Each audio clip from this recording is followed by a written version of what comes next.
What's up, lifelong learners? It's your boy, Mr. Hang, and I'm back with another tutorial. Now, I want to thank my boy, Barak, for letting me borrow his Sony ZV-1. It's been a minute since we've seen each other. Been, jeez, how long? 10 years? Probably. We still look young. I know, right? Get knuckles, get knuckles. Oh, that's so sweet. I'm gonna turn this off. Satuk. Oh, look at him. And he's planning to buy the Rode Wireless Go off of me because I bought my own copy and then Rode sent me one for review. So I don't need two, I only need one. Anyways, today is about learning how to connect the Sony ZV-1 to the Rode Wireless Go, or the Rode Wireless Go to the Sony ZV-1, and then make it work together and get good audio for him and his wife to do basically podcast videos. So for those of you who are watching, thank you so much for showing up to the class, because now class has got to be in session right now. Let me switch this over.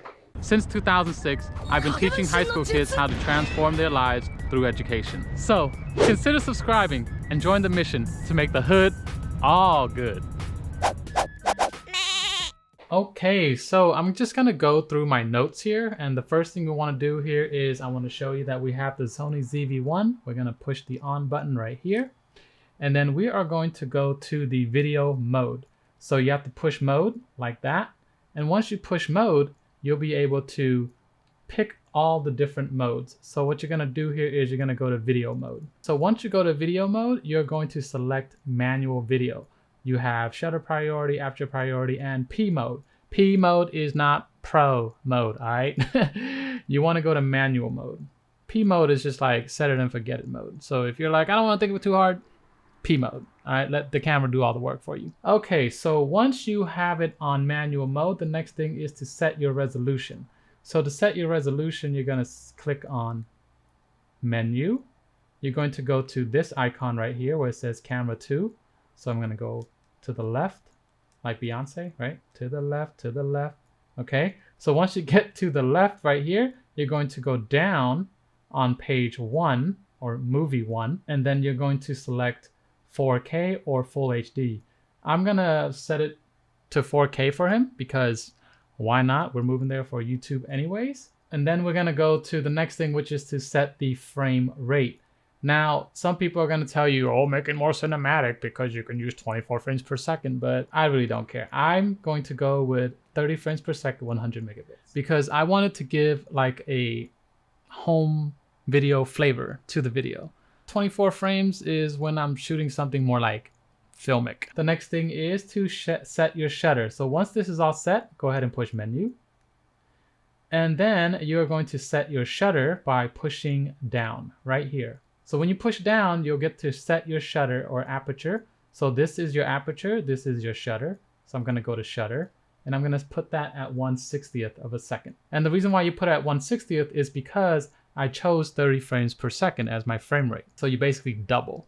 So if you chose 24 frames, you would choose, let me just go to this, spin the dial, 1/50th of a second. But we're not shooting 24 frames per second, we are shooting 30 frames per second. So we're going to select 1/60th for a shutter and push down again. And the next setting is I want to use the aperture at f1.8, because at f1.8 you're going to let a lot of light in and it creates a little bit of a blurry background, but it's such a small sensor, you're not really going to get that unless you like have it all up in your face, okay, to get that blurry background. Just set it at 1.8 to let a lot of light in, because I think they're going to be recording themselves in a like living room setting where I don't know their kind of lighting situation, but 1.8 is going to let in a lot of light. The next thing is adjust accordingly the ISO. When you want to get into ISO, you want to click on to the right, and then you'll be able to adjust the ISO. So when you adjust the ISO, you go to a bigger number, you get brighter. You go to a lower number, you get darker. So that's going to help you adjust your brightness, but I'm going to set it at 400 because I don't know what they're going to shoot in, but I would recommend the ISO be between 125 to about 800 to keep your image clean. When you throw it up on YouTube, you know what I mean? You don't get like a lot of noise in your image. 400 would be safe for me right now, but adjust to your liking. The next thing we're going to do is we're going to adjust the white balance by clicking on FN right here.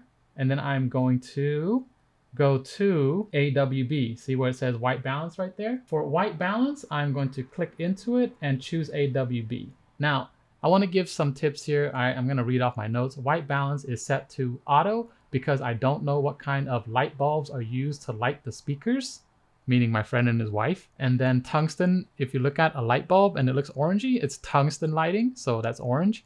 And then if it looks whitish, kind of bluish, that's called daylight or 5500 Kelvin or something like that.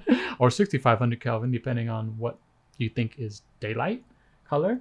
All right, but I'm going to choose white balance as AWB, so auto white balance. So that is your video setting. Now, one tip here is you see how this number changes from plus minus 3, negative 0.3 and stuff. So if this is at a negative number, you want to actually bump up your ISO to a higher number. And then if this is at a positive, you want to bring down your ISO so you're not too light or too bright is what I meant to say. Not too bright, not too dark. So adjust accordingly. Now we're going to go to the audio setting for the Sony ZV-1. You click on FN, and then you're going to see the audio setting right here. Okay, go to the left, and then you get to the audio level. So I'm just going to read my notes here. For the audio setting for the ZV-1, what you want to do is I recommend setting between 10 to 20 recording level and adjust it to your liking with some test footage. Now, for some people who are vlogging and whatnot, and they are on the audio level, click into it like that by pushing the button to go into it. What you can do here is you can see I am at 30, okay, 31. All right, now it's not clipping, so I'm lucky, but the mic that you're going to attach, which is the Rode Wireless Go, might be a little hot or a little loud. So what you want to do here is you're going to adjust this to be between positive 10 and positive 20. So for me, since I'm a very loud person, I would probably put it at 10. And then for people who are a little bit soft spoken, I would go to about 20, all right, just to be safe, because I don't want you to clip, because when the audio clips, you can't really fix it. It's just distortion from there. Unless you're shooting 32-bit float. But that's a whole nother video that I would make. But we're not going there. There is your Sony ZV-1 setting. So I'm going to accept that. I'm going to put that at 20 for now. Actually, since I'm loud, I'm going to go to 10. Okay? I'm going to go to 10. And I'm going to accept 10 as my audio level. And then I'm going to go to the Rode Wireless Go. So I'm going to push FN to get out of the FN. And then I'm going to go to the Rode Wireless Go. And I'm going to turn on the Rode Wireless Go. All right, so there you go. If you look here, you can see that the Rode Wireless Go are connected, but the Rode Wireless Go are actually on mute. If you're paying attention to these icons, that's on mute. That's why it's not moving. So if I want to turn on the Wireless Go and not mute, touch that. This is channel 1. Channel 1 is not muted right now, and you can hear me speaking, and you can see the meters going. You can see the meters right there. Now, if I want to mute, I just click this button down here again, and you can see the mute icon come on. And same thing for Rode Wireless Go 2, and I put left and right channel here for you as well. So if I turn on 2, there it is, and I'm gonna put it directly at my mouth, and you can see the meter going. Now if I have 1 and 2 both on at the same time, you can see that I tap 2, I tap 1, you can see the meter going. So this is set on merge mode, because I assume the user will not be editing left and right track independently, because my friend and his wife, they're not video editors. So, them hearing me say, oh, your left track and your right track, they're going to kind of understand left and right ear. Okay. But in terms of taking this into the editing room, like, you would have to have a lot more knowledge about that. So I set this to merge mode for them. I recommend setting this between -20 to -12, depending on how loud the speakers are. So for example, when you push this dB button right here, that's gonna cycle through -15, -12 is more sensitive, -9 is more sensitive, and you keep going until you get to 0, which is the most sensitive, and -30 is the least sensitive. Me, as a very loud person, I'm going to go to about -24 and -21. I am a very loud person, okay? And so for my friend, I told him to rank himself and his wife. He said he ranked normal as in compared to me being the loudest. He says he ranks himself normal. And for his wife, he ranks her loud. So she's not as loud as me. So I recommend for them to be between -18 to about -12. So you got to adjust this to your liking and, you know, test record some footage and then see how it sounds to you. I got a pro tip for you. Read the Sony ZV-1 audio meter to peak around 70 or 80% so that the loudest person will not clip, meaning distort the audio. So I'm going to go back to my Sony ZV-1. I'm going to push up to get all these displays up. You don't need this many display, but I just want to show you, once I plug this in to the camera, the Rode Wireless Go is going to be your main source of audio capturing device. So I'm going to put this together like this so that you can see the audio meters going. Let me flip this over. That was upside down. So here, I know it's going to be a little interesting to see this. Testing Rode Video Mic number 1. You can see that this is clipping. So if I'm speaking very close to the mic like this, you can see that the audio is going to get very loud very easily. But if I move it away, let's say I just clip it right here onto myself, right, onto my shirt like this, you see that the meters are not as crazy loud as before, because I gave my I gave the distance between my mouth and the recording device a little bit of distance, so that way it's not so sensitive. Okay, so if you keep it really close to your mouth like this, you can see that the audio is clipping on the Sony ZV-1, which means you will have to go in and adjust your mic setting to be less sensitive, or adjust the Sony ZV-1 audio level to be less sensitive, lower than 10. You want to get good audio, you want to go to about 70 to 80% up. Once you see red, that means it's way too loud. All right, the next pro tip is you can use the Wireless Go 2 for Zoom meetings, and this is how you do it. You just plug the receiver into the computer and select Rode Go 2. So I'm actually going to do that for you right now to show you. I'm going to take this out, I'm going to take this out, and I'm going to plug the Rode Wireless Go 2 receiver like so. And then I'm going to switch this to my computer screen. Y'all can see my notes. Oh no, I'm exposed. No, I'm just joking. I'm actually properly exposed, by the way.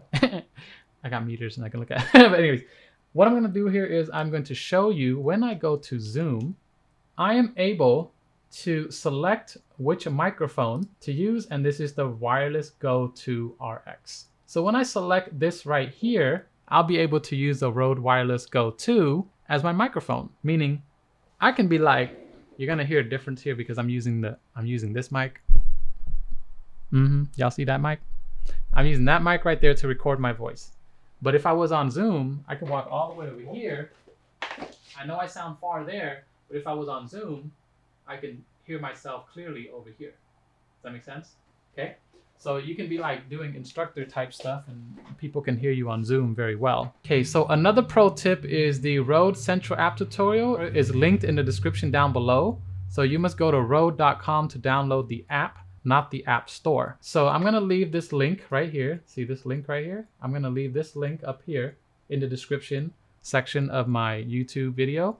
And you can go download the Mac version if you're on a Mac, or you can go download the Windows version and install it. Do not go to the App Store to find this app on a computer. This is only for a computer. You cannot download it onto your phone.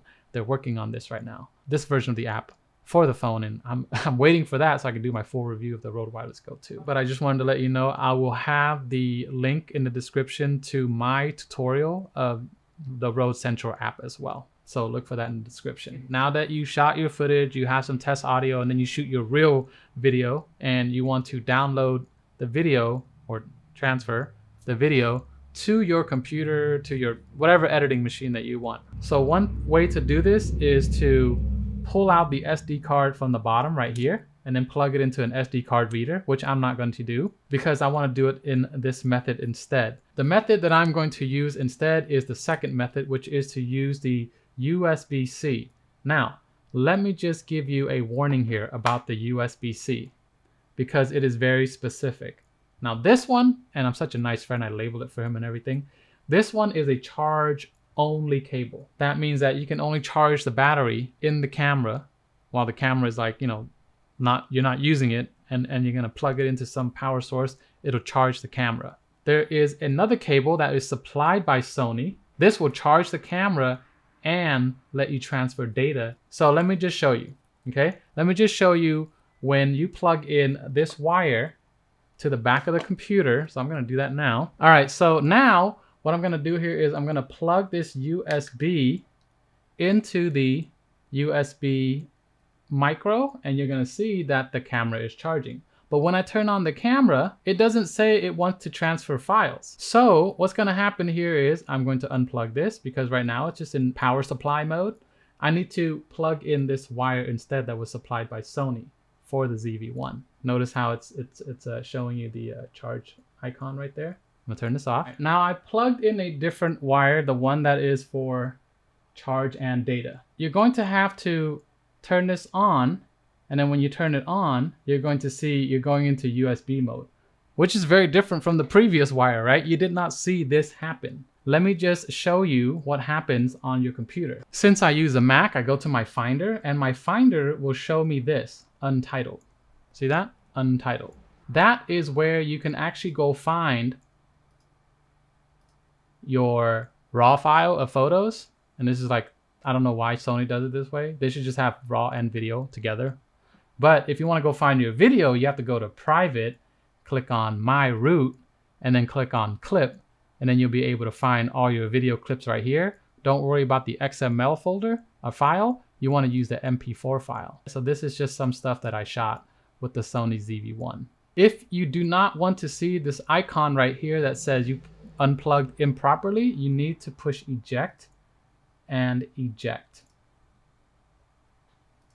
And then you can unplug this and your computer will not say like, hey, you done messed up. You unplugged something incorrectly. Now there's something I forgot to tell you ahead of time. To be able to do this, you must be set to USB connection auto in setup 3. And this is what I mean. You're gonna have to go into the menu. So I'll touch menu. And then I'm gonna go to this thing right here, that little toolbox looking icon up here. You need to go to page number 3 or setup 3. And once you get to setup 3, you're gonna go down here to USB connection. Make sure that is set to auto. I think it probably comes in auto. Once you have that set to auto, you'll be able to plug it in with a proper wire and then do your file transfer that way. Now here's the pro tip. When you use this method of the wire instead of pulling out the SD card, it is a little bit slower when you file transfer, but I'm gonna have my, if I would have used the CV1, it would be all rigged up with like, it's on a tripod and stuff like that. And I don't feel like unrigging, taking out the tripod and pull out the SD. It's kind of annoying. So I would just plug this in and I'll deal with the transfer and I'll, go do something while I'm transferring. That's a pro tip for you. And I just wanted to mention the Sony filing system is really funky. Okay, I'm not a fan of the filing system for the Sony. The next thing here is some simple editing tools that you can use for trimming the beginning and ending and cutting out like the long pauses and ums and ahs. If you're transferring this to an iPhone or an iPad, or I would recommend iMovie Mobile. I actually have a tutorial. It's linked in the description down below if you want to use that. For those of you who are looking for, Android editing apps, try these. But the one that I actually recommend is the KineMaster. That's the one that I would recommend, is KineMaster. But here's the drawback to KineMaster. It is a paid subscription model, but it has a lot of simple tools in there. And I made a tutorial for it because I think out of the bunch that are free, this one is free, but it has watermarks. But if you paid a monthly subscription, you remove the watermarks and you have, I think, a better tool for editing. Like when you get more serious into editing and you just want to edit on your phone, I think this one is the best software for editing on your phone. Unless you're editing with LumaFusion, but that's, if you're an iPad user. But that's not free. That's like $30 for forever. So if you're an iPhone user, I would recommend iMovie or LumaFusion if you're willing to pay the $30. If you're going to download this to a Mac and you want to edit for free, I recommend iMovie. I haven't made a tutorial for iMovie, but you can learn how to trim and edit. Maybe I'll make a tutorial. I don't know. If I get enough likes and enough requests from this video, I'll make a tutorial for you, all right? Just ask me nicely in the comments, okay? Okay, well, that is it for my tutorial and my tips for you when you are using the ZV-1 with the Rode Wireless Go 2. It would be really appreciated if you leave a thank you in the comments down below, because that really motivates me to keep making videos. Again, thank you so much for watching, and I hope you learned something new. If you learned something new, give it a big old thumbs up, you know, smack it up, flip it, rub it down, smack that like button. Hey, all right? And if you want to learn more stuff from me, don't forget to subscribe, because this is all about learning camera gears. I'm mostly about small cameras that is easy to use, like GoPros, and then editing. And, you know, I teach this stuff. I know more professional stuff, but I try to keep it simple. And, you know, even pros might find this kind of helpful. And then that is pretty much it. And we're going to say goodbye. For those of you who are new to the channel, get your hands ready and follow along. For those of you who are returning, y'all know how we do goodbyes. So you just do you. Rock, paper, peace. Let's hang out again in the next video. Class dismissed.